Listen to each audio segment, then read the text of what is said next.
I think that there are absolutely other ways to do it. Identifying a problem, identifying a potential outcome, and conceptualizing how to get from one place to the other.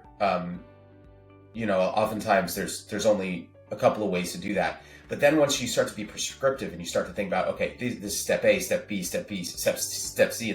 What I do is I bring in leadership from each of the groups. So CEOs, in many cases, heads of product, heads of sales, heads of marketing, in groups, sometimes as small as that group of 3 people, head of revenue, head of product, head of the company, sometimes in larger groups that include VPs and so on, but it depends on the situation, is around perception.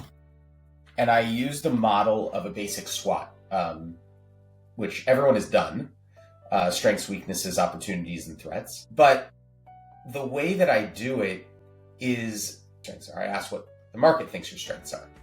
And again, people start talking about their strengths, and then you remind them again. And, it doesn't take long, but 5-10 minutes into the conversation, you start to get a real conversation developed about what the market thinks your strengths are, what the market thinks your weaknesses are, so on. So when you juxtapose those two things, you get to this. So are we saying that the market thinks this about us? That's what we want the market to think about us, and we need to just talk about that more and more.